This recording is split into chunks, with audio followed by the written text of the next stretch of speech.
Welcome to rhythm of learning. ഇന്നത്തെ ക്ലാസ്സിൽ നമ്മൾ പഠിക്കുന്നത് PSCയുടെ പ്രീവിയസ് ഇയറിലെ ഒരു ക്വസ്റ്റ്യൻ പേപ്പർ ആണ്. 70/2025 എന്ന് പറയുന്ന കോഡിലുള്ള ക്വസ്റ്റ്യൻ പേപ്പർ ആണ്. അപ്പൊ ഇത് പ്യൂണ്, നൈറ്റ് വാച്ച്മാൻ, അപ്പോൾ ആ മേഖലയിലുള്ള ക്വസ്റ്റ്യൻ പേപ്പർ. അപ്പൊ എന്താ വെച്ചാൽ ശരിക്കും ലാസ്റ്റ് ഗ്രേഡ് നിലവാരത്തിലുള്ളതാ. അപ്പൊ ഇന്ന് ടീച്ചർ പറയണത് എന്താ വെച്ചാൽ 60 മുതൽ 80 വരെയുള്ള സയൻസ് ഭാഗത്തു നിന്നുള്ളതാണ്. സാധാരണ ടീച്ചർ 1 മുതൽ 80 വരെയുള്ള ക്വസ്റ്റ്യൻസ് മുഴുവൻ പറയല്ലേ ചെയ്യാറ്. അപ്പൊ ടീച്ചർക്ക് തോന്നുകയാണ് 80 ക്വസ്റ്റ്യൻസും അതിന്റെ അനുബന്ധ വസ്തുക്കളൊക്കെ പഠിച്ചു വരുമ്പോൾ കുറെ വീഡിയോ കുറച്ച് ലെങ്ത് ആവുമ്പോൾ നിങ്ങൾക്ക് കുറച്ച് ബുദ്ധിമുട്ടാവും. അപ്പൊ ടീച്ചറിന് 2 പാർട്ടായിട്ട് തരാം. അതായത് സയൻസ് ക്വസ്റ്റ്യൻസ് മാത്രം ഒരു ദിവസവും പിറ്റേ ദിവസം സെയിം ക്വസ്റ്റ്യൻ പേപ്പറിന്റെ തന്നെ എന്തും തരാം. അതായത് GK പോർഷൻസ് ഉണ്ടല്ലോ, നമ്മുടെ ഹിസ്റ്ററി അങ്ങനെയുള്ള ഭാഗങ്ങളും തരാം. അപ്പൊ നിങ്ങൾക്ക് പഠിക്കാനായിട്ട് കുറച്ചും കൂടി എളുപ്പമാവില്ലേ. അപ്പൊ നമുക്ക് ക്ലാസ്സിലേക്ക് കടന്നാലോ മക്കളെ? ഫസ്റ്റ് ക്വസ്റ്റ്യൻ നോക്കി എന്താ കൊടുത്തിരിക്കണേന്ന്.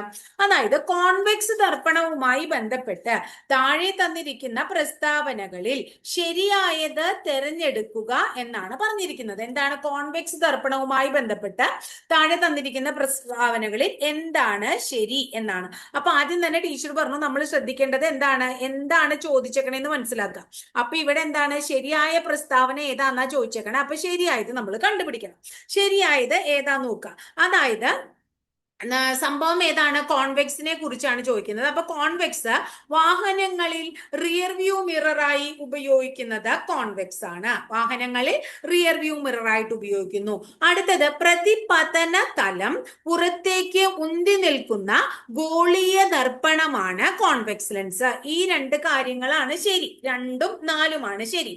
എന്താണ് പറഞ്ഞത്? Convex lens. കോൺവെക്സ് ലെൻസിന്റെ ഒരു കാര്യം പറഞ്ഞു, വാഹനങ്ങളിൽ റിയർ വ്യൂ മിററായിട്ട് ഉപയോഗിക്കുന്നു അല്ലെ. റിയർ വ്യൂ മിററായിട്ട് ഉപയോഗിക്കുന്നു. പ്രതിപതന തലം എങ്ങനെയാണ്? പുറത്തേക്ക് ഉന്തി നിൽക്കുന്നു. ഇനി അടുത്തത് ഇതന്നെ, ഈ കോൺവെക്സ് തന്നെ സ്ട്രീറ്റ് ലൈറ്റുകളിൽ റിഫ്ലക്ടർ ആയിട്ട് ഉപയോഗിക്കുന്നുണ്ട്. എന്താണ്? സ്ട്രീറ്റ് ലൈറ്റില് റിഫ്ലക്ടർ ആയിട്ട് ഉപയോഗിക്കുന്നതും കോൺവെക്സ് ലെൻസ് ആണ്. അതുപോലെ തന്നെ സൺഗ്ലാസ് നിർമ്മിക്കാനും എന്തുപയോഗിക്കുന്നു? കോൺവെക്സ് ലെൻസ് ഉപയോഗിക്കുന്നു. ഇപ്പൊ സൺഗ്ലാസ് നിർമ്മിക്കാൻ കോൺവെക്സ് ആണ്. സ്ട്രീറ്റ് ലൈറ്റുകളിൽ റിഫ്ലക്ടർ ആയിട്ട് കോൺവെക്സ് ആ ഉപയോഗിക്കണേ. വാഹനങ്ങളിൽ റിയർ വ്യൂ മിറർ ആയിട്ടാണ് കോൺവെക്സ് ആണ് ഉപയോഗിക്കുന്നത്. ഇനി ഇത് പിന്നെന്താ പറഞ്ഞത് നമ്മള്? അതായത് പ്രതിപതന തലം പുറത്തേക്ക് ഉന്തി നിൽക്കുന്ന ഒരു ഗോളീയ ദർപ്പണമാണ്. ഇനി അടുത്തത് ഇവിടെ എങ്ങനത്തെ പ്രതിബിംബാണ് ഉണ്ടാക്കുന്നത്? അതായത് കോൺവെക്സ് മിറർ മിഥ്യയും നിവർന്നതുമായ പ്രതിബിംബം ഉണ്ടാക്കുന്നു. അതും കൂടി ഓർത്തു വെക്കണം കേട്ടോ. മിഥ്യയും നിവർന്നതുമായ പ്രതിബിംബം ഉണ്ടാക്കുന്നു എന്ന് ഓർത്തു വെക്കാം. ഇനി കോൺവെക്സ് പഠിച്ചപ്പോ കോൺകേവും കൂടി പഠിക്കണ്ടേ മക്കളെ? കോൺകേവ് എന്താണ്? ടോർച്ചിലെ റിഫ്ലക്ടർ, മേക്കപ്പ് മിറർ, അതൊക്കെ ഏതാണ്? കോൺകേവ് ആണ്. എന്താണ്? ടോർച്ചിലെ റിഫ്ലക്ടർ, മേക്കപ്പ് മിറർ ഒക്കെ ആയിട്ട് ഉപയോഗിക്കുന്നു concave. Shaving mirror, solar cooker തുടങ്ങിയവയിലും ഉപയോഗിക്കുന്നു കോൺകേവ്. ഷേവിംഗ് മിറർ അതുപോലെ സോളാർ കുക്കറിലും ഉപയോഗിക്കുന്നു കോൺകേവ്. സിനിമ പ്രോജക്ടറുകളിൽ ഉപയോഗിക്കുന്നു കോൺകേവ്. സിനിമ പ്രോജക്ടറുകളിലും കോൺകേവ് ആണ്. ഡോക്ടർമാർ ഉപയോഗിക്കുന്ന ഹെഡ്ലൈറ്റ്, കാറിലെ ഹെഡ്ലൈറ്റ്, സെർച്ച് ലൈറ്റുകൾ, അതൊക്കെ എന്താണ്? കോൺകേവ് ആണ്. അപ്പൊ കോൺകേവ് ഏതൊക്കെയാ? ടോർച്ചിലെ reflector, makeup mirror, shaving mirror, solar cooker, cinema projector, ഡോക്ടർമാർ ഉപയോഗിക്കുന്ന ഹെഡ്ലൈറ്റ്, കാറിലെ ഹെഡ്ലൈറ്റ്, സെർച്ച് ലൈറ്റ്, അതൊക്കെ എന്താണ്? കോൺകേവ് ദർപ്പണമാണ്. ക്ലിയർ ആയോ? ഇനി 61th ക്വസ്റ്റ്യൻ നോക്കൂ. താഴെ തന്നിരിക്കുന്നവയിൽ ശാസ്ത്രജ്ഞരും കണ്ടുപിടുത്തങ്ങളും ശരിയായി ഉള്ള ജോഡി കാണാൻ. അപ്പോ അതിൽ ആദ്യം തന്നെ കൊടുത്തിരിക്കുന്നു ഇലക്ട്രോൺ, JJ തോംസൺ. ഇലക്ട്രോൺ ആരാണ്? JJ തോംസൺ ആണ്. ശരിയാണ്. അടുത്ത പ്രോട്ടോൺ ആരാ? തെറ്റാണല്ലോ. Ernest Rutherford. പ്രോട്ടോൺ ആരാ കണ്ടുപിടിച്ചത്? ഏണസ്റ്റ് റൂദർഫോർഡ് ആണ് എന്ത് കണ്ടുപിടിച്ചത്? പ്രോട്ടോൺ കണ്ടുപിടിച്ചത് കേട്ടോ. ന്യൂട്രോൺ കണ്ടുപിടിച്ചത് ആരാണ്? ജെയിംസ് ചാഡ്വിക് ആണ്. ന്യൂട്രോൺ കണ്ടുപിടിച്ചത് ആരാ? James Chadwick. അപ്പൊ electron JJ Thomson, proton Ernest Rutherford, neutron James Chadwick. അപ്പൊ ഇനി ന്യൂക്ലിയസ് കണ്ടുപിടിച്ചതും ആരെന്നെയാണ് മക്കളെ? ന്യൂക്ലിയസ് കണ്ടുപിടിച്ചതും ഏണസ്റ്റ് റൂദർഫോർഡ് ആണ്. ന്യൂക്ലിയസ് കണ്ടുപിടിച്ചതും ആരാണ്? ഏണസ്റ്റ് റൂദർഫോർഡ് ആണ്. ആറ്റം കണ്ടുപിടിച്ച ആളാരാണ്? ആറ്റം കണ്ടുപിടിച്ചത് ജോൺ ഡാൾട്ടൺ ആണ്. ജോൺ ഡാൾട്ടൺ ആണ് എന്ത് കണ്ടുപിടിച്ചത്? ആറ്റം കണ്ടുപിടിച്ചത്. ജോൺ ഡാൾട്ടൺ ആണ് എന്ത് കണ്ടുപിടിച്ചത്? ആറ്റം കണ്ടുപിടിച്ചത്. ക്ലിയർ ആയോ? വളരെ ഇമ്പോർട്ടന്റ് ആണ് ഈ കണ്ടുപിടുത്തങ്ങളൊക്കെ തന്നെ. പലപ്പോഴും ചോദിക്കാറുണ്ട്, ഇങ്ങനെ ചേരുംപടി ചേർക്കാനൊക്കെ പറഞ്ഞ് ചോദിച്ചു കഴിഞ്ഞാൽ നമുക്ക് ഓരോരുത്തരുടെയും പേര് കൃത്യമായിട്ട് കിട്ടിയാലാണ് അതിലെ തെറ്റും ശരിയൊക്കെ കണ്ടുപിടിച്ച് നമുക്ക് മാറ്റാനായിട്ട് പറ്റുള്ളൂ കേട്ടോ. ഇനി അടുത്ത ചോദ്യം ശ്രദ്ധിച്ചേ. താഴെ പറയുന്ന പദാർത്ഥത്തിൽ ഏതിൽ നിന്നാണ് ഏറ്റവും എളുപ്പത്തിലും വേഗത്തിലും ചെലവ് കുറഞ്ഞ രീതിയിലും സിങ്ക് വേർതിരിച്ചെടുക്കാൻ കഴിയുന്നത്? ഏതിൽ നിന്നാണ്? കലാമിനിൽ നിന്നാണ്. ഏതിൽ നിന്നാണ്? കലാമിൻ. താഴെ പറയുന്ന ഏതിൽ നിന്നാണ് അല്ലെ? താഴെ പറയുന്ന ഏതിൽ നിന്നാണ് എന്താ ഏറ്റവും വളരെ എളുപ്പത്തിലും അതുപോലെ തന്നെ വേഗത്തിലും ചെലവ് കുറഞ്ഞ രീതിയിലും സിങ്ക് വേർതിരിച്ചെടുക്കാൻ കഴിയുന്നത് ഏതിൽ നിന്നാണെന്നാ പറഞ്ഞത്? നമ്മളെ കലാമിനിൽ നിന്നാണ്. ക്ലിയർ ആയില്ലേ? ഇനി 63ാമത്തെ ക്വസ്റ്റ്യൻ നോക്കാം. 63ാമത്തെ ക്വസ്റ്റ്യൻ എന്താ പറയണേ? താഴെ തന്നിരിക്കുന്ന പ്രസ്താവനകൾ ഏത് മൂലകത്തെ കുറിച്ചാണ് പറയുന്നത്? ന്യൂട്രോൺ കാണണില്ല. മാസ് നമ്പർ എത്രയാണ്? 1 ഹെൻറി കാവൻഡിഷ് ആണ് ഈ മൂലകം കണ്ടെത്തിയത്. അപ്പോഴെങ്കിലും നിങ്ങൾക്ക് മനസ്സിലായില്ലേ? ഹെൻറി കാവൻഡിഷ് ഹൈഡ്രജൻ കണ്ടെത്തിയെന്ന് നമ്മൾ പഠിച്ചിട്ടില്ലേ? അപ്പൊ ഹൈഡ്രജൻ കണ്ടെത്തിയത് ഹെൻറി കാവൻഡിഷ് ആണ്. ഹൈഡ്രജന്റെ മാസ് നമ്പർ 1. ഹൈഡ്രജനിൽ എന്തില്ല? ന്യൂട്രോൺ ഇല്ല. ഹൈഡ്രജനിൽ എന്തില്ല? ന്യൂട്രോൺ ഇല്ല.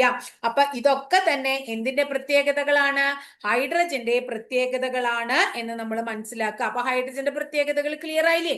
ഇനി ഹൈഡ്രജന് അടുത്ത ഭൗതിക ഗുണങ്ങളാ പറയണേ. ഹൈഡ്രജൻ വാതകത്തിന് നിറമോ മണമോ രുചിയോ ഇല്ല. ഏറ്റവും ഭാരം കുറഞ്ഞ മൂലകമാണ് ഹൈഡ്രജൻ. പ്രപഞ്ചത്തിലെ ഏറ്റവും ഭാരം കുറഞ്ഞ മൂലകമാണ്. ഇതിന് വായുവിനേക്കാൾ സാന്ദ്രത കുറവാണ്.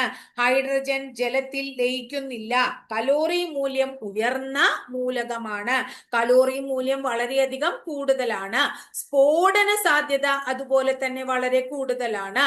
ഹൈഡ്രജന്റെ ഐസോട്ടോപ്പുകൾ പ്രോട്ടിയം, ഡ്യൂട്ടീരിയം, ട്രിഷിയം തുടങ്ങിയവ.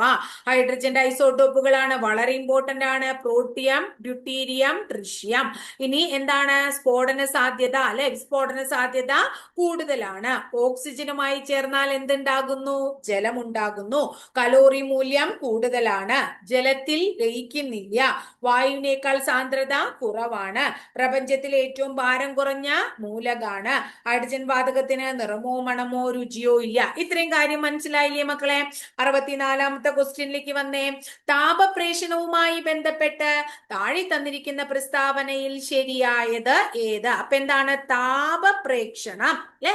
താപപ്രേഷണത്തിൽ ശരിയായത് ഏതെന്നാ ചോദിക്കണേ. നമ്മൾ ക്വസ്റ്റ്യൻ പേപ്പർ കിട്ടുമ്പോൾ തീർച്ചയായിട്ടും എന്താണ് ചോദ്യം എന്ന് നോക്കുക. അതിൽ ശരിയാണോ തെറ്റാണോ അങ്ങനെയുള്ള കാര്യങ്ങളൊക്കെ കൺഫ്യൂഷൻ വരുത്തുന്നതാണ് കേട്ടോ. അപ്പൊ അതെന്നാ ആദ്യം തന്നെ ഒന്ന് നോട്ട് ചെയ്ത് വെക്കാം. അപ്പോ എന്താണ് താപത്തിന്റെ പ്രത്യേകത? തന്മാത്രകളുടെ യഥാർത്ഥ സ്ഥാനമാറ്റം മുഖേന താപം പ്രേഷണം ചെയ്യപ്പെടുന്നു. ശരിയാണല്ലോ. തന്മാത്രകളുടെ യഥാർത്ഥത്തിലുള്ള സ്ഥാനമാറ്റം ഇല്ലാതെ താപം പ്രേഷണം ചെയ്യപ്പെടുന്നു. ശരിയാണല്ലോ. മാധ്യമത്തിന്റെ സഹായമില്ലാതെ താപം പ്രേഷണം ചെയ്യപ്പെടുന്നു. ശരിയാണ്. അപ്പോ ഇതിലെ എല്ലാ പ്രസ്താവനകളും ശരിയാണ് എന്ന് മനസ്സിലാക്കാം കേട്ടോ. ഇനി എന്താണ് താപപ്രേഷണം? താപം ഒരു സ്ഥലത്ത് നിന്ന് മറ്റൊരു സ്ഥലത്തേക്ക് പ്രവഹിക്കുന്നതിനെ താപപ്രേഷണം എന്ന് വിളിക്കുന്നു. താപപ്രേഷണം നടക്കുന്നത് പ്രധാനമായിട്ടും എങ്ങനെയൊക്കെയാണ്? 1 ചാലനം വഴി നടക്കാം. അടുത്തത് എങ്ങനെ വഴി നടക്കാം? സംവഹനം വഴി നടക്കാം. അടുത്തത് എങ്ങനെ നടക്കാം? വികിരണം വഴി നടക്കാം. ഇങ്ങനെയൊക്കെ എന്ത് നടക്കുന്നുണ്ട്? താപപ്രേഷണം നടക്കുന്നുണ്ട് എന്ന് മനസ്സിലാക്കുക. ക്ലിയർ ആയോ നിങ്ങൾക്ക്? തന്മാത്രകളുടെ സഞ്ചാരമില്ലാതെ അവയുടെ കമ്പനം മൂലം താപം ഒരു സ്ഥലത്ത് നിന്ന് മറ്റൊരു സ്ഥലത്തേക്ക് പ്രസരിക്കുന്ന രീതിയാണ് ചാലനം. ഖരപദാർത്ഥങ്ങളിലാണ് താപപ്രേഷണം ചാലനം മുഖേന നടക്കുക. ദ്രാവകങ്ങളിലും വാതകങ്ങളിലും നടക്കുന്ന പ്രേഷണ രീതിയാണ് നമ്മൾ എന്ത് വിളിക്കുന്നത്? സംവഹനം എന്ന് പറയുന്നത്. സൂര്യനിൽ നിന്നുള്ള താപം ഭൂമിയിലെത്തുന്ന രീതിയാണ് വികിരണം. അത് ഒരു മാധ്യമത്തിന്റെ സഹായമില്ലാതെ തന്നെ താപം പ്രേഷണം ചെയ്യപ്പെടുന്ന രീതിയാണ്. ഇത്രയും കാര്യം ക്ലിയർ ആയോ നിങ്ങൾക്ക്? അപ്പൊ താപപ്രേഷണം ക്ലിയർ ആയില്ലേ? അടുത്തത് 2023 രസതന്ത്ര നോബൽ സമ്മാനം ലഭിച്ചത് എന്തിന്റെ കണ്ടുപിടുത്തത്തിനാണ്? ക്വാണ്ടം ഡോട്ട്സിന്റെ കണ്ടുപിടുത്തത്തിനാണ്. എന്തിന്റെയാണ്? ക്വാണ്ടം ഡോട്ട്സിന്റെ കണ്ടുപിടുത്തത്തിനാണ് എന്ന് മനസ്സിലാക്കുക കേട്ടോ. അപ്പോ അതൊന്ന് ഓർത്തു വെക്കുക. ഇനി അടുത്തത് DRDOയുടെ ഇപ്പോഴത്തെ ചെയർമാൻ ആരാണ്? DRDOയുടെ ഇപ്പോഴത്തെ ചെയർമാൻ ഡോക്ടർ സമീർ വി കാമത്താണ്. Defence research and development organisation എന്നാണ് DRDOയുടെ പൂർണ്ണരൂപം. DRDO ഇന്ത്യയുടെ തദ്ദേശീയ ആധുനിക വികസന നിർമ്മാണ പദ്ധതികൾ നടപ്പിലാക്കുന്നു. അല്ലെ? നടപ്പിലാക്കുന്നത് ആയുധം, അല്ലെ? ആയുധ നിർമ്മാണം, ആയുധ വികസന, തദ്ദേശീയമായിട്ടുള്ള ആയുധ വികസന നിർമ്മാണ പ്രവർത്തനങ്ങൾ നടപ്പിലാക്കുന്നത് DRDO ആണ്. ന്യൂഡൽഹിയാണ് അതിന്റെ ആസ്ഥാനം. 1958 നിലവിൽ വന്നത്. അപ്പൊ ഇന്ത്യയുടെ ആയുധ വികസന നിർമ്മാണവുമായി ബന്ധപ്പെട്ട സ്ഥാപനമാണ് ഡിഫൻസ് റിസർച്ച് ഡെവലപ്മെന്റ് ഓർഗനൈസേഷൻ. മിസൈലുകള്, ടാങ്കുകള്, അന്തർവാഹിനികള് എന്നിവ വികസിപ്പിക്കുന്ന സ്ഥാപനമാണ്. 58 നിലവിൽ വന്ന ഈ സ്ഥാപനത്തിന്റെ ആസ്ഥാനം ന്യൂഡൽഹിയാണ്. ശക്തിയുടെ ഉത്ഭവം ശാസ്ത്രമാണ് എന്നതാണ് ഇതിന്റെ ആപ്തവാക്യം. എന്താണ്? ശക്തിയുടെ ഉത്ഭവം ശാസ്ത്രമാണ് എന്നുള്ളതാണ് DRDOയുടെ എന്താണ് ആപ്തവാക്യം എന്നും കൂടി നിങ്ങൾ ഓർത്തു വെക്കണം. ക്ലിയർ ആയില്ലേ? വളരെ ഇമ്പോർട്ടന്റ് ആണ്. നമ്മുടെ അഗ്നി, നമുക്കറിയാം, അഗ്നി മിസൈലിനെ കുറിച്ച് നമുക്കറിയാം. അതുപോലെ തന്നെ പൃഥ്വി മിസൈലിനെ കുറിച്ച് അറിയാം, അല്ലെ? അതുപോലെ തന്നെ ആകാശ്, ഈ മിസൈലുകൾ ഒക്കെ തന്നെ നിർമ്മിച്ച സ്ഥാപനമാണ് DRDO എന്നുകൂടി നിങ്ങൾ ഓർത്തു വെച്ചോളൂട്ടോ. ഇനി 67ാമത്തെ ക്വസ്റ്റ്യൻ എന്താണ്? PSC ഡിലീറ്റ് ചെയ്ത ക്വസ്റ്റ്യൻ ആണ്. താഴെ പറയുന്നവയിൽ ഏതാണ് ഇന്ത്യയിൽ ഉൾപ്പെടാത്ത ഇക്കോളജിക്കൽ സ്പോട്ട് എന്നാണ് ട്ടോ. അതായത് ഇന്ത്യയിൽ ഉൾപ്പെടാത്ത ഇക്കോളജിക്കൽ സ്പോട്ട് എന്ന് പറഞ്ഞാൽ ശരിയാവില്ല. പശ്ചിമഘട്ടായാലും സുന്ദർലാൻഡ് ആയാലും ഇന്തോ ബർമി ആയാലും വടക്ക് കിഴക്കൻ ഹിമാലയം ആയാലും ഒക്കെ ഇന്ത്യയിൽ ഉൾപ്പെടുന്ന എന്ന് പറയണം, ഉൾപ്പെടുന്ന ഇക്കോളജിക്കൽ സ്പോട്ട് ആണ് എന്ന് മനസ്സിലാക്കാട്ടോ. അപ്പോ ആദ്യമായിട്ട് ബയോ ഡൈവേഴ്സിറ്റി ഹോട്ട്സ്പോട്ട് എന്ന് പറയുന്ന പദം ആരാണ് കൊണ്ടുവന്നത്, അല്ലെങ്കിൽ അത് ഉപയോഗിച്ചത് ആരാണെന്ന് ഒന്ന് ഓർത്തു വെച്ചോളൂ. നോർമൻ മിയേഴ്സ് എന്ന് പറയുന്ന വ്യക്തിയാണ്. നോർമൻ മിയേഴ്സ് ആണ്. ഇന്ത്യയിൽ സ്ഥിതി ചെയ്യുന്ന ജൈവ വൈവിധ്യ സ്പോട്ടുകളുടെ എണ്ണം ഏതാണ്? പ്രധാനപ്പെട്ട ഈ 4 കേട്ടോ. അതായത് ഹിമാലയം പെടും, അതുപോലെ തന്നെ പശ്ചിമഘട്ടം പെടും, ഇൻഡോ ബർമ മേഖല പെടും, അതുപോലെ തന്നെ സുൻഡാലാൻഡ് കേട്ടോ. ഇതാണ് SUNDALAND. ഈ 4 എണ്ണമാണ് ഇന്ത്യയിലെ ജൈവ വൈവിധ്യ ഹോട്ട്സ്പോട്ടുകൾ എന്നറിയപ്പെടുന്നത്. അപ്പൊ ഇന്ത്യയിലെ 4 ജൈവ വൈവിധ്യ ഹോട്ട്സ്പോട്ടുകളാണ് സുന്ദാലാൻഡ്, പശ്ചിമഘട്ടം, ഇന്തോ ബർമ, വടക്ക് കിഴക്കൻ ഹിമാലയം. ഈ വേർഡ് ആദ്യമായിട്ട് ഉപയോഗിച്ച വ്യക്തി നോർമൻ മിയേഴ്സ് ആണെന്നും കൂടി ഓർത്തു വയ്ക്കാം. അടുത്തത് മലമ്പനി രോഗകാരിയായ പ്ലാസ്മോഡിയം ഏത് വിഭാഗത്തിൽ പെടുന്നവയാണ്? പ്ലാസ്മോഡിയം പ്രോട്ടോസോവ എന്നല്ലേ നമ്മൾ അതിനെ വിളിക്കുക. അപ്പൊ എന്താ പറയുന്നത്? പ്ലാസ്മോഡിയം എന്തിന്റെ രോഗകാരിയാണ്? മലമ്പനിയുടെ രോഗകാരിയാണ്. അതൊരു പ്രോട്ടോസോവയാണ്, അല്ലെ? അതുപോലെ തന്നെ പ്രോട്ടോസോവ രോഗങ്ങളാണ് മലേറിയ, അല്ലെ? നമ്മുടെ മലമ്പനി, പ്ലാസ്മോഡിയം. അതുപോലെ തന്നെ എന്താണ്? അമീബിയാസിസ്. ഏതാണ്? അമീബിയാസിസ്. അതിന്റെ രോഗകാരി എൻഡമീബ ഹിസ്റ്റോളിക്ക. അമീബിയാസിന്റെ രോഗകാരി എൻഡമീബ എന്താണ്? ഹിസ്റ്റോളിക്ക എന്നാണ്. അടുത്തത്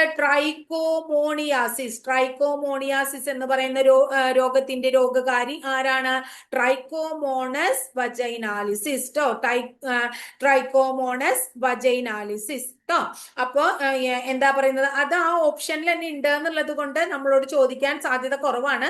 നമ്മൾ മനസ്സിലാക്കേണ്ടത് മലേറിയ, അമീബിയാസിസ്, ട്രൈക്കോമോണിയാസിസ്, അതുപോലെ തന്നെ ടോക്സോപ്ലാസ്മോസിസ്, ഇതിന്റെ ഒക്കെ രോഗകാരി ആരാണ്? പ്രോട്ടോസോവയാണെന്ന് മനസ്സിലാക്കുക. മലേറിയ, അമീബിയാസിസ്, ട്രൈക്കോമോണിയാസിസ്, പ്ലാസ്മോസിസ്, അതുപോലെ തന്നെ എന്താണ്? ഒരെണ്ണം കൂടി ഉണ്ട് മക്കളെ, ലിഷ്മാനിയ ലീഷ്മാനിയാസിസ്. എന്താണ് ലീഷ്മാനിയാസിസ്? ഇതിന്റെയൊക്കെ രോഗകാരി ആരാണ്? പ്രോട്ടോസോവയാണ് എന്ന് മനസ്സിലാക്കാട്ടോ. ഇനി അടുത്തത് 69ാമത്തെ ചോദ്യം. വെഡാൽ വെഡാൽ എന്നല്ല, വൈഡൽ ടെസ്റ്റ് കേട്ടോ. മലയാളത്തിൽ എഴുതുമ്പോൾ നമുക്ക് എപ്പോഴും ബുദ്ധിമുട്ടാ മനസ്സിലാക്കാൻ. വൈഡാൽ ടെസ്റ്റ്, വൈഡാൽ എന്നൊക്കെ പറയണം. വൈഡൽ ടെസ്റ്റ് ഏത് രോഗകാരിയെ തിരിച്ചറിയാൻ ഉപയോഗിക്കുന്നു? വൈഡൽ ടെസ്റ്റ് ഏത് രോഗകാരിയാണ്? Salmonella typhi. എന്തിനെയാണ് വൈഡൽ ടെസ്റ്റ്? എന്തിനെയാണ് വൈഡൽ ടെസ്റ്റ്? സാൽമോണല്ല ടൈഫി, അതിനെ തിരിച്ചറിയാനാണ് ഉപയോഗിക്കുന്നത്. വൈഡൽ ടെസ്റ്റ് ഉപയോഗിക്കുന്നത് സാൽമോണല്ല ടൈഫി മനസ്സിലാക്കാനായിട്ടാണ് ഉപയോഗിക്കുന്നത് അല്ലെ. ഇനി അടുത്തത് ഞാൻ 1-2 ടെസ്റ്റുകൾ പറയാം. വൈഡൽ ടെസ്റ്റ് ആദ്യം തന്നെ വൈഡൽ ടെസ്റ്റ് എന്തിനുള്ളതാണ് നമ്മൾ പറഞ്ഞത്? ടൈഫോയിഡ്. എന്താണ് ടൈഫോയിഡ്? ടൈഫോയിഡ് തിരിച്ചറിയാനാണ് വൈഡൽ ടെസ്റ്റ് ഉപയോഗിക്കുന്നത്. ആ രോഗകാരി ഏതാണ്? സാൽമോണല്ല ടൈഫി ആണ്. ടൂർണിക്കറ്റ് ടെസ്റ്റ് എന്തിനാണ്? ഡെങ്കിപ്പനിക്കാണ്. എലിസ ടെസ്റ്റ് എന്തിനാണ്? എയ്ഡ്സിനാണ്. PCR ടെസ്റ്റും എന്താണ്? എയ്ഡ്സ് ആണ്. അതുപോലെ വെസ്റ്റേൺ ബ്ലോട്ട് ടെസ്റ്റ് എന്താണ്? എയ്ഡ്സ് ആണ്. നേവ ടെസ്റ്റ് എന്താണ്? എയ്ഡ്സ് ആണ്. അതുപോലെ തന്നെ ലിപ്രമിൻ ടെസ്റ്റ്, അതുപോലെ തന്നെ ഹിസ്റ്റാമിൻ ടെസ്റ്റ് എന്ത് തിരിച്ചറിയാനാണ്? കുഷ്ഠം തിരിച്ചറിയാനാണ്. ബയോപ്സി ടെസ്റ്റ് എന്തിനാണ്? ക്യാൻസർ തിരിച്ചറിയാനാണ്. മാമോഗ്രാഫിയോ സ്തനാർബുദം തിരിച്ചറിയാനാണ് അല്ലെ. റോസ് ബംഗാൾ ടെസ്റ്റ് എന്താണ്? മാലക്കണ്ണ് തിരിച്ചറിയാനാണ്. ബിലിറുബിൻ ടെസ്റ്റ് നടത്തുന്നത് എന്തിനാണ്? മഞ്ഞപ്പിത്തം തിരിച്ചറിയാനാണ്. ഇതൊക്കെ ക്ലിയർ ആയില്ലേ നിങ്ങൾക്ക്? അടുത്ത ചോദ്യം. രക്തത്തിൽ കാണപ്പെടുന്ന ഫാഗോസൈറ്റിക് കോശം ഏതാണ്? രക്തത്തിൽ കാണപ്പെടുന്ന ഫാഗോസൈറ്റിക് കോശം മോണോസൈറ്റ് ആണ്. ഏതാ മക്കളെ? മോണോസൈറ്റ് ആണ്. വെളുത്ത രക്തകോശങ്ങള് രോഗാണുക്കളെ വിഴുങ്ങി നശിപ്പിക്കുന്ന പ്രക്രിയയാണ് ഫാഗോസൈറ്റോസിസ്. വെളുത്ത രക്താണുക്കൾ രോഗാണുക്കളെ വിഴുങ്ങി നശിപ്പിക്കുന്ന പ്രക്രിയയാണ് ഫാഗോസൈറ്റോസിസ്. ഫാഗോസൈറ്റോസിസിൽ ഏർപ്പെടുന്ന രക്തകോശങ്ങളെ ഫാഗോസൈറ്റുകൾ എന്ന് വിളിക്കുന്നു. വെളുത്ത രക്തകോശങ്ങൾ ഏതൊക്കെയാണ്? വെളുത്ത രക്തകോശങ്ങളായ ന്യൂട്രോഫിൽ, മോണോസൈറ്റ് എന്നിവ ഫാഗോസൈറ്റുകളാണ് എന്ന് മനസ്സിലാക്കുക കേട്ടോ. വളരെ ഇമ്പോർട്ടന്റ് ആണ്. ഇതൊക്കെ ഒന്ന് പഠിച്ചു വെച്ചോളൂ കേട്ടോ. രോഗാണുക്കളെ വിഴുങ്ങി നശിപ്പിക്കുന്ന പ്രവർത്തനത്തെയാണ് നമ്മൾ ഫാഗോസൈറ്റോസിസ് എന്ന് വിളിക്കുന്നത്. രോഗാണുക്കളെ വിഴുങ്ങി നശിപ്പിക്കുന്ന പ്രവർത്തനം. 71. ഒരു കാർഡിയാക് സൈക്കിൾ പൂർത്തീകരിക്കാൻ ആവശ്യമായ സമയം എത്രയാണ് എന്നാണ് ചോദിക്കുന്നത്. 0.8 സെക്കൻഡ് ആണ്. എത്രയാണ്? 0.8 സെക്കൻഡ്. ഹൃദയത്തിലെ അറകളുടെ സങ്കോചത്തെ നമ്മൾ എന്ത് വിളിക്കുന്നു? സിസ്റ്റളി എന്നും. ഹൃദയ അറകളുടെ വിശ്രമാവസ്ഥയെ നമ്മൾ എന്ത് വിളിക്കുന്നു? ഡയസ്റ്റളി എന്നും വിളിക്കുന്നു. ഇനി ഒരു സിസ്റ്റളിയും ഒരു ഡയസ്റ്റളിയും ചേരുമ്പോഴാണ് ഹൃദയസ്പന്ദനം ഉണ്ടാകുന്നത് അല്ലെ. ഹൃദയസ്പന്ദനം ഉണ്ടാകുന്നത്. ഹൃദയസ്പന്ദനത്തിന് വേണ്ട സമയമാണ് നമ്മൾ ഇവിടെ പറഞ്ഞത് 0.8 സെക്കൻഡ്. മനുഷ്യ ഹൃദയം എപ്പോഴാണ് സ്പന്ദിച്ചു തുടങ്ങുന്നത്? ഭ്രൂണത്തിന് 4 ആഴ്ച പ്രായമാകുമ്പോൾ എന്താണ്? സ്പന്ദിച്ചു തുടങ്ങുന്നു. ആദ്യ മാസങ്ങളിൽ ഗർഭസ്ഥ ശിശുവിന്റെ ഹൃദയമിടിപ്പ് 1 മിനിറ്റിൽ ഏകദേശം 200 തവണയാണ്. എന്നാൽ പ്രായപൂർത്തിയായ ഒരു മനുഷ്യന്റെ ഹൃദയസ്പന്ദന നിരക്ക് എത്രയാണ്? 1 മിനിറ്റിൽ 72 തവണയാണ് എന്ന് മനസ്സിലാക്കാം ട്ടോ. അടുത്തത് 72ാമത്തെ ചോദ്യം. എലിപ്പനിക്ക് കാരണമായ രോഗകാരി ഏതാണ്? ലെപ്റ്റോസ്പൈറ. എലിപ്പനിക്ക് കാരണമായ രോഗകാരി ഏതാണ്? ലെപ്റ്റോസ്പൈറയാണ്. അടുത്തത് ക്ഷയരോഗം പ്രതിരോധിക്കാൻ ഉപയോഗിക്കുന്ന വാക്സിൻ ഏത്? ഇതൊക്കെ കഴിഞ്ഞ ക്ലാസ്സിലും നമ്മൾ പറഞ്ഞതാണ്. അപ്പൊ ഇതിന്റെ ഡീറ്റെയിൽസ് ഞാൻ ഇനി പറയണില്ല. BCG ആണ്. അപ്പോഴും പറഞ്ഞു, ഓരോ പ്രാവശ്യം നമ്മൾ പിന്നെയും പറഞ്ഞുകൊണ്ടിരിക്കേണ്ട കാര്യമില്ലല്ലോ.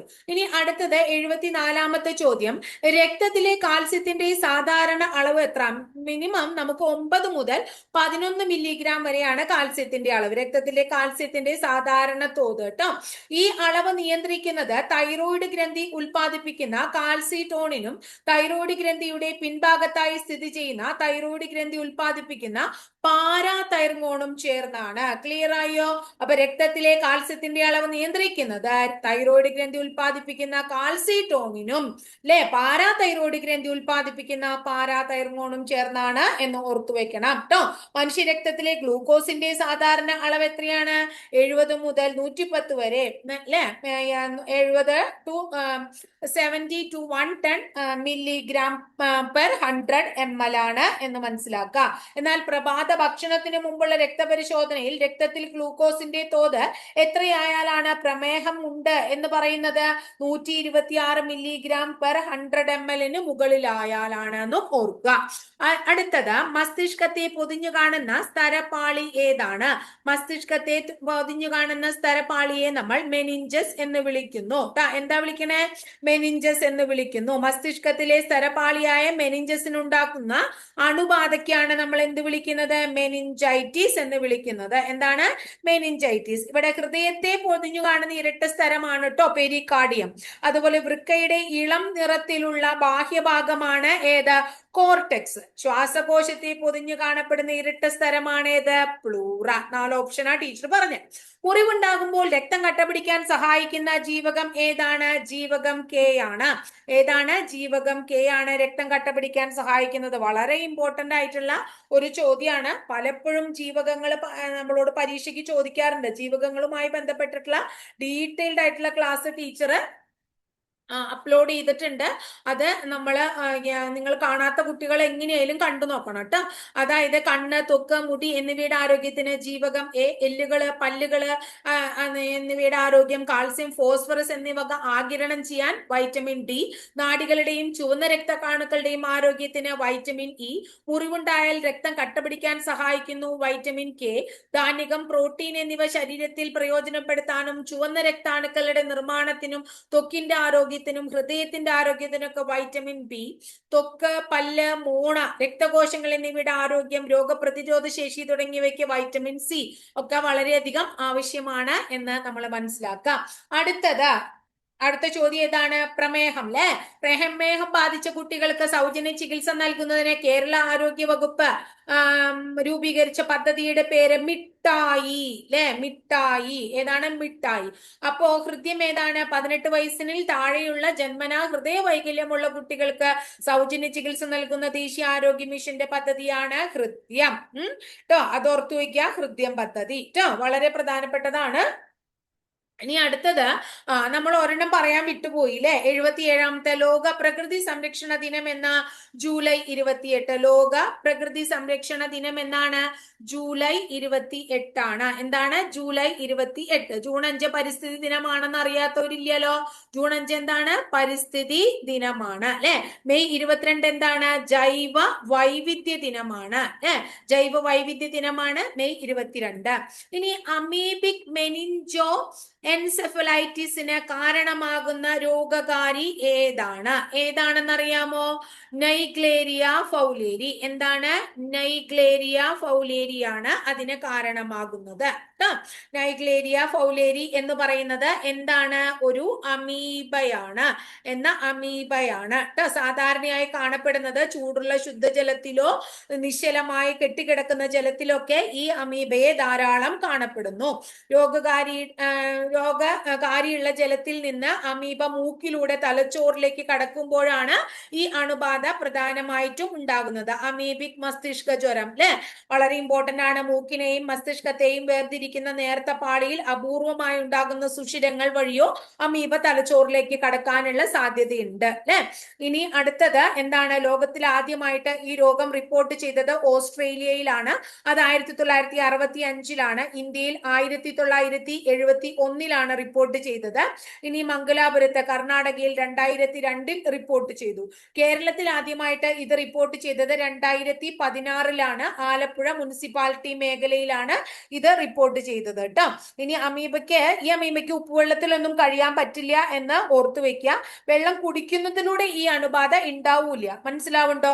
അപ്പൊ നമ്മൾ എന്താ പറയാ, തടാകങ്ങള്, കുളങ്ങള് അങ്ങനെയുള്ളതിലൊക്കെ കുളിക്കുക. അതുപോലെ ചൂടുള്ളതും സാവധാനത്തിൽ ഒഴുകുന്നതുമായ നദികള്, പ്രത്യേകിച്ച് താഴ്ന്ന ജലനിരപ്പുള്ള സ്ഥലങ്ങളിൽ അവിടേക്ക് അതിനെ കാണണം.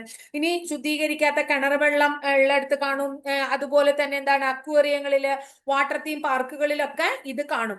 സാധാരണ തലവേദന, പനി, വിശപ്പില്ലായ്മ, ഛർദി, കഴുത്ത് വേദന, അങ്ങനെയുള്ള മങ്ങിയ കാഴ്ച, രുചി തിരിച്ചറിയാനുള്ള കഴിവ് നഷ്ടപ്പെടുക, അങ്ങനെയൊക്കെയാണ് ഇത് നമ്മൾക്ക് മനസ്സിലാവുക കേട്ടോ. അപ്പോ ഇത്രയൊക്കെയാണ് എന്തിനെ അമീബിക് മസ്തിഷ്ക ജ്വരവുമായിട്ട് ബന്ധപ്പെട്ട് നമുക്ക് പറയാനുള്ളത്. അടുത്തത് ലാസ്റ്റ് ക്വസ്റ്റ്യൻ, 2023 കേരളത്തിലെ ആരോഗ്യ മേഖലയിലെ നൂതന സാങ്കേതിക വിദ്യകൾക്കുള്ള ഡിജിറ്റൽ ട്രാൻസ്ഫോർമേഷൻ അവാർഡ് ലഭിച്ചത് ഏത് ആരോഗ്യ പദ്ധതിക്കാണ്? ഏത് ആരോഗ്യ പദ്ധതിക്കാണെന്ന് അറിയാമോ നിങ്ങൾക്ക്? ആശാധാര പദ്ധതിക്ക്. ഏതിനാണ്? ആശാധാര പദ്ധതി. മനസ്സിലായില്ലേ? ആരോഗ്യ മേഖലയിലെ നൂതന സാങ്കേതിക വിദ്യകൾക്കുള്ള ഡിജിറ്റൽ ട്രാൻസ്ഫോർമേഷൻ അവാർഡ് നേടിയത് ആശാധാര പദ്ധതിക്കാണ് കേട്ടോ. ഇനി കേരളത്തെ അംഗപരിമിത സൗഹാർദ്ദ സംസ്ഥാനമാക്കുക എന്ന ലക്ഷ്യത്തോടെ ആരംഭിച്ച പദ്ധതിയാണ് അനുയാത്രാ പദ്ധതി അല്ലെ. അതുപോലെ തന്നെ 18 വയസ്സിൽ താഴെയുള്ള കുട്ടികളുടെ ശിശു ജനാരോഗ്യ പദ്ധതിയുടെ കീഴിൽ ദേശീയ തലത്തിലുള്ള എന്താ പറയാ ശിശുജനാരോഗ്യ പദ്ധതിക്ക് കീഴിൽ വരാത്ത അപകടങ്ങൾ ഉൾപ്പെടെയുള്ള അസുഖങ്ങൾക്ക് സൗജന്യ ചികിത്സ നൽകുന്ന പദ്ധതിയാണ് ഏത്? ആരോഗ്യ കിരണം പദ്ധതി. അതുപോലെ രാഷ്ട്രീയ ബാൽ സ്വാസ്ഥ്യ കാര്യക്രം പദ്ധതി പ്രകാരം ചികിത്സ ലഭിക്കുന്ന 30 രോഗങ്ങൾക്ക് പുറമെയുള്ള എല്ലാ രോഗങ്ങൾക്കും ചികിത്സാ സഹായം നൽകുന്നതാണ് എന്താ പറയുന്നത് ഈ പദ്ധതി എന്നും കൂടി നമ്മൾ ഓർത്തു വെക്കുക കേട്ടോ. ഏതാ? ആരോഗ്യ കിരണം. അപ്പൊ ഇത്രയാണ് നമുക്ക് എന്തിനെ കുറിച്ച് പറയാനുള്ളത്. ഈ ക്വസ്റ്റ്യൻ പേപ്പറിൽ 20 എന്താ പറയാ സയൻസ് ക്വസ്റ്റ്യൻസ് വളരെ അത്യാവശ്യം നല്ല രീതിയിൽ തന്നെ ഈ സയൻസ് ക്വസ്റ്റ്യൻസ് നമ്മൾ പഠിച്ചു. ഇത് പഠിച്ചു പോയാൽ അടുത്തൊരു ക്വസ്റ്റ്യൻ പേപ്പറിൽ ഇതിൽ നിന്നുള്ള ഒരു 3 ചോദ്യങ്ങളും നിങ്ങൾക്ക് തീർച്ചയായിട്ടും കിട്ടുന്നുള്ളതാണ്. അതിൽ യാതൊരു സംശയമില്ല. അപ്പൊ എല്ലാം ഭംഗിയായിട്ട് നിങ്ങൾ പഠിച്ചു മുന്നോട്ട് പോവുക, അതിനുവേണ്ടി ശ്രമിക്കുക കേട്ടോ. അധികം സമയമൊന്നും ഇല്ല, ഇനി എപ്പോ വേണമെങ്കിലും എക്സാം ആരംഭിക്കാം എന്നുള്ളൊരു ഓർമ്മ നിങ്ങളുടെ മനസ്സിൽ ഉണ്ടാവണം. അപ്പൊ അതിന് അത്രയും ഇമ്പോർട്ടൻസ് കൊടുത്ത് പഠിച്ചു മുന്നോട്ട് പോവാട്ടോ മക്കളെ. അപ്പൊ ഇത്രയേ ഉള്ളൂ ഇന്നത്തെ ക്ലാസ്സിൽ കേട്ടോ.